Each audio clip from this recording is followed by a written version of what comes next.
प्रवक्ता जेजेपी हमारे साथ जुड़ चुके हैं। सबसे पहले तो आप सभी मेहमानों का बहुत बहुत स्वागत है। पहला सवाल टीपू जी आपके साथ शुरू करना चाहूंगी। लोकसभा चुनाव नजदीक है, ऐसे में जितने भी डिबेट हमने की या फिर जितने भी नेताओं को हम अब तक सुनते आ रहे थे जेजेपी के, वो कह रहे थे कि हम पूरी तरीके से तैयार हैं, सभी सीटों पर लड़ेंगे।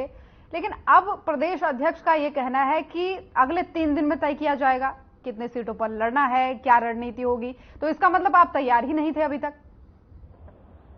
देखिए मैडम, इससे पहले भी इसी टॉपिक पे डिबेट हो चुकी है, बाकी और चैनलों पे भी मुझे बैठने का बोलने का मौका मिला है जी। हम पहले दिन से एक बात कह रहे हैं कि जननायक जनता पार्टी की सभी 10 की 10 लोकसभा सीटों पर चुनाव की तैयारी है, जिसमें से 7 लोकसभा सीटों पर जो हमारी चुनावी जो लोकसभा की रैली जो हम करते हैं वो हम पूरी कर चुके हैं। अभी हाल ही में हम हिसार की रैली की है और बहुत ही जबरदस्त वहां प्रोग्राम हुआ है। मैं आपको एक बात बताना चाहूंगा, आपने मुझसे सवाल किया कि जेजेपी इसका मतलब तैयारी नहीं कर रही थी। जेजेपी तैयारी कर रही है। जिस तरीके से प्रदेश अध्यक्ष का कहना है कि अभी 3 दिनों में तय होगा क्या करना है, आने वाले 3 दिनों में कितने सीटों पर लड़ना है, क्या करना है, तो इसका मतलब अभी रणनीति स्पष्ट नहीं है ना, तस्वीरें क्लियर है ही नहीं। आप मेरी बात सुनिए जी। जननायक जनता पार्टी लोकतांत्रिक पार्टी है, लोकतंत्र में विश्वास रखने वाली पार्टी है। कोई भी पार्टी का जो फैसला लेना है वो उस हिसार की रैली में ये बात बिल्कुल स्पष्ट कर दिया था। भाई जिस प्रकार हमारा भारतीय जनता पार्टी के साथ गठबंधन था और हमने सीट शेयरिंग में 2 सीटें की मांग भारतीय जनता पार्टी से की और भारतीय जनता पार्टी ने 2 सीटें हमें नहीं देना चाहा, तो उसके बाद वहां पर उस हिसार की रैली में ये फैसला लिया गया कि पार्टी के सभी पदाधिकारियों को बुलाया जाएगा, सभी जिला अध्यक्षों को बुलाया जाएगा, सभी सेलों के जिला प्रधानों को बुलाया जाएगा, उनसे राय मशूरा करके जिस तरीके की जो फीडबैक होगी और उसके बाद फिर जो फैसला लिया जाएगा तो उस फैसले पर जननायक जनता पार्टी काम करेगी। तो इसमें दिक्कत आपत्ति किस बात की है? अगर कार्यकर्ता पदाधिकारी अगर ये कहेंगे भाई इस सीट पे हम सबसे मजबूत स्थिति में है तो हम उस सीट पे चुनाव लड़ेंगे। ठीक, लेकिन इसी बीच एक और बात सामने आई। इनेलो के जो नेता हैं अभय चौटाला जी, उन्होंने ये कहा है कि अभी भी साठगांठ चल रही है, गठबंधन टूट गया लेकिन पूरी तरीके से जेजेपी बीजेपी को अभी भी सपोर्ट कर रही है। बात सिर्फ अभय सिंह चौटाला की नहीं है, आप कोई भी विरोधी उठा लीजिए, किसी भी पार्टी का जो विरोधी होता है वो हमेशा कभी फूल नहीं चढ़ाता, वो हमेशा विरोध की ही बात करता है। अब अभय सिंह चौटाला को कुछ तो बोलना ही है। अभय सिंह चौटाला तो स्टार्टिंग से ही जेजेपी के खिलाफ बोलते आ रहे हैं, जेजेपी के खिलाफ बोलते रहेंगे। अब उनके बोलने से जननायक जनता पार्टी कोई अपना फैसला बदलने वाली नहीं है। जननायक जनता पार्टी ने जो इन 4.5 सालों में दुष्यंत चौटाला जी ने सरकार में रह करके जो काम किया है उन कामों को लेकर के हम जनता के बीच में जाएंगे। जिस प्रकार 9 महीने पुरानी पार्टी को हरियाणा की जनता ने 17% वोट बैंक देकर के 10 सीटें देने का काम किया और उन 10 सीटों के दम पर जनता के सामने है कि हमने क्या काम किया, क्या काम नहीं कर पाए। मैं ये तो नहीं कहता कि मैं 100% काम कर दिया, भाई हमारे कमियां रही हैं, जो हम काम करना चाहते थे वो पूर्ण रूप से हम नहीं कर पाए, लेकिन 10 सीटों को रखते हुए जितना काम हम कर सकते थे उतना काम मजबूती से दुष्यंत चौटाला जी ने धड़ल्ले से सरकार चलाने का काम किया है और युवाओं के लिए, महिलाओं के लिए और आम वर्ग के लिए बिल्कुल जो जनहित में जो कार्य जो वो कर सकते थे उन्होंने वो करने का काम किया। ये हरियाणा की जनता जानती है। ठीक है टीपू जी, वो तो आने वाले समय में पता चलेगा। लेकिन एक छोटा सा सवाल और, आज मुलाकात हुई थी पूर्व मुख्यमंत्री मनोहर लाल और डिप्टी सीएम दुष्यंत चौटाला की जो पूर्व है, तो मुलाकात हुई, क्या कुछ बात हुई उसमें? क्योंकि आधे घंटे तक ये बैठक चली, फिर उसके बाद से निकल करके चौटाला साहब बाहर आ गए थे। देखो, मुलाकात की जो कोई बात है वो ऐसे सामने निकल करके कोई ऐसी बात नहीं आई है और जब भी 2 राजनीतिक लोग आपस में मिलते हैं तो राजनीतिक चर्चा ही होती है, इसमें कोई ये तो लाजमी सी बात है, लेकिन ऐसी कोई बात ठोस तौर पे कोई सामने अब तक नहीं आई। ठीक है, चलिए ठीक है, बने रहिएगा, और भी मेहमान हमारे साथ बने हैं। मुकेश जी आपके पास आना चाहिए। ये जो साठगांठ है तो बहुत पहले से चल रही थी, इसी के तहत इनेलो को तोड़ने का काम किया, लेकिन आप बताइए आज आपके पास कितने विधायक हैं? देखो, मैं आईएनएलडी प्रवक्ता की बात का जवाब देना चाहूंगा। बिल्कुल, आपके चैनल के माध्यम से पूरी हरियाणा की जनता इस चैनल को देख रही है।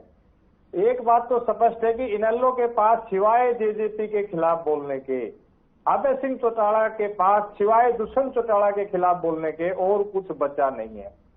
जिस प्रकार अनुराधा जी ने कहा कि हिसार में छोटा सा ग्राउंड था, ट्रैक्टर को बीच में, इस तरीके की जो मनगढ़ंत बातें इन्होंने एक टीवी डिबेट में डिलीवर कर दी, जो कि बिल्कुल गलत है। मैं इस बात का विरोध करता हूं। बहुत जबरदस्त रैली हुई, इतने जोश के साथ रैली हुई। पूरे हरियाणा की जनता ने उस रैली को देखा, पूरे हरियाणा की जनता ने दुष्यंत चौटाला को, डॉक्टर अजय सिंह चौटाला जी को सुना। और मैं दावे के साथ कहता हूं, इसमें जो हमने काम किए वो पूरी हरियाणा की जनता को भी पता है, वो आप लोगों को भी पता है और वो हमें भी पता है। ये तो जनता ने तय करना है भाई। हमने तो अपना पेपर दे दिया, अब उसमें से जनता कितने नंबर देती है, अब खुद ही तो नंबर देने नहीं। अगर मैंने खुद ही देने होते तो हम 100 में से 100 देते, लेकिन वो तो हरियाणा की जनता ने देखना है कि उसमें से कितने नंबर देने हैं, कि जनता ये बात की तय करेगी इस दुष्यंत चौटाला जी को अगर हमने 10 सीटें दी तो वो इतना काम कर पाए, अगर हम इसको 50 से 60 सीटें देंगे तो वो कितना काम कर पाएंगे। और रही बात जो कांग्रेस के प्रवक्ता ने कही, भाई बड़ी बड़ी बातें ढींगे आंक रहे थे, मैं बीजेपी और जेजेपी की प्रवक्ता की बात सुन रही थी, बड़ा दम की बात कर रहे थे। मैं एक बात कहना चाहता हूं, चौधरी भूपेंद्र सिंह हुड्डा 2014 में भी कहते थे कांग्रेस अपने दम पे सक्षम है, 2019 में भी कहते थे कांग्रेस चुनाव लड़ने अपने दम पे सक्षम है, 2024 में भी अपने दम पे सक्षम है। 2024 में तो आम आदमी पार्टी के साथ अलायंस कर लिया। वही बात 2014 में क्या असर हुआ लोकसभा चुनाव में कांग्रेस का, एक सीट पे रहेगी। 2019 में क्या हुआ, उस 1 से 0 पे आ गई। अब 2024 में क्या होगा, ये हरियाणा की जनता देख रही है, ये तय करेगी। ठीक है। दूसरी बात है, इन्होंने एक सवाल और किया, इन्होंने ये कह के सवाल किया कि मैं दोनों पार्टी के प्रवक्ताओं से सवाल कर रही हूं। इन्होंने नाम लिया जो सोनीपत लोकसभा से सांसद रमेश कौशिक का। तो भारतीय जनता पार्टी के तो जो या टीवी पैनलिस्ट जो बैठे हैं वो इस बात पे चुप रहे। लेकिन मैं एक बात कहना चाहता हूं, इससे ज्यादा शर्मनाक वीडियो, इससे ज्यादा वल्गर वीडियो और कोई हो नहीं सकती। और इस बात पे क्या कार्रवाई करेंगे, इस बात का जवाब तो भारतीय जनता पार्टी का प्रवक्ता देगा कि उनकी पार्टी के सांसद है कि वो क्या कार्रवाई करेंगे। ठीक है, मैं पूछूंगी सवाल, लेकिन यहाँ पर ब्रेक का वक्त हो चला है, लौट के आप सभी से चर्चा की जाएगी। तो नहीं हुआ जो समाज का होगा, बिल्कुल ठीक हुआ आपके साथ। जितने भी नेता सोते हैं तो दुष्यंत चौटाला के सामने लेकर के सोते हैं, और आप क्या बात कर रहे हो?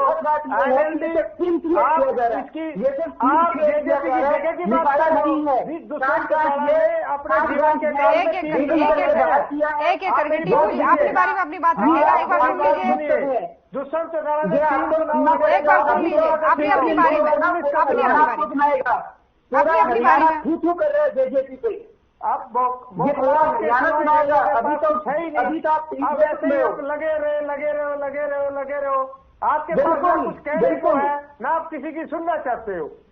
आपके पास कहने के लिए कुछ नहीं है। अरे आप मुद्दा भी अगर आपके पास हो, यहाँ पर बोलने के लिए कुछ नहीं है। कुछ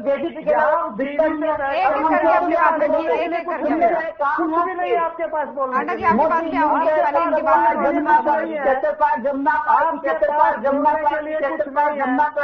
मामला थोड़ा सा ज्यादा गंभीर हो गया है। इनेलो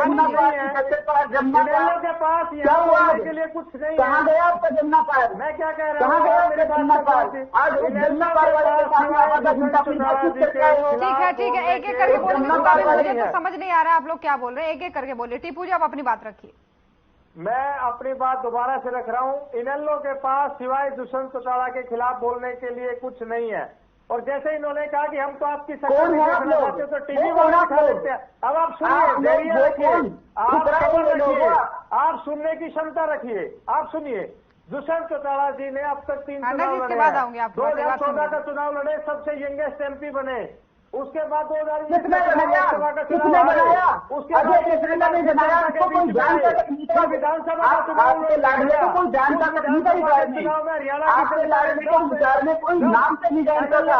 अजय चौटाला की मेहरबानी से हम बने थे। हिस्सेदारी हुई। अजय चौटाला की मेहरबानी से हम बने थे, कोई जानता नहीं था उनको। सिर्फ 3 चुनाव और मौका करके पार्टी को देख के भाग गए। आज उन्हीं से डर है चौटाला को, पार्टी को देख के भाग गए।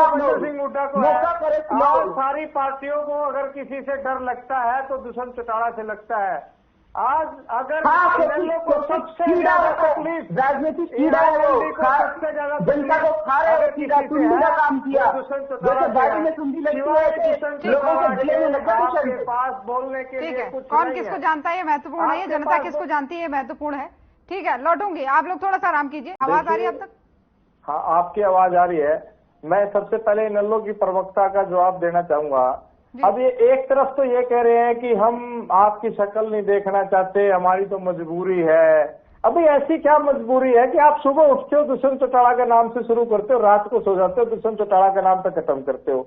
ऐसी कौन सी मजबूरी है भाई? आप किसी और के खिलाफ नहीं बोलते, सिर्फ दुष्यंत चौटाला के खिलाफ बोलते हो। इसमें तो कोई शक नहीं है कि दुष्यंत चौटाला आज, अगर अभय सिंह चौटाला को सबसे ज्यादा तकलीफ है तो वो दुष्यंत चौटाला से है। आज अगर भूपेंद्र सिंह हुड्डा को सबसे ज्यादा तकलीफ है वो दुष्यंत चौटाला से है। मैं अपनी बात को दोबारा दोहराता हूँ, दुष्यंत चौटाला जी ने 3 चुनाव लड़े, 2014 का चुनाव लड़े, सबसे कम उम्र के युवा सांसद बने और बतौर सांसद उन्होंने अपने लोकसभा क्षेत्र में खूब कार्य किए। उसके बाद 2019 का लोकसभा चुनाव वो लड़े, वो चुनाव हारे। उसके बाद वो विधानसभा चुनाव में गए। विधानसभा चुनाव में जाने के बाद हरियाणा की जनता ने 10 विधानसभा सीटों पर उनको जिताने का काम किया, 17% वोट देने का काम किया। और मैं उम्मीद करता हूं जो वोट उन्होंने हमें दी, जिन वोटों से हम सरकार में रहे, सरकार में रह करके हमने जो काम किया, उन्हीं कामों को लेकर के हम जनता के बीच में जाएंगे। और मैं आशा करता हूं कि हरियाणा की जनता दोबारा से आशीर्वाद दुष्यंत चौटाला को देगी। ठीक है।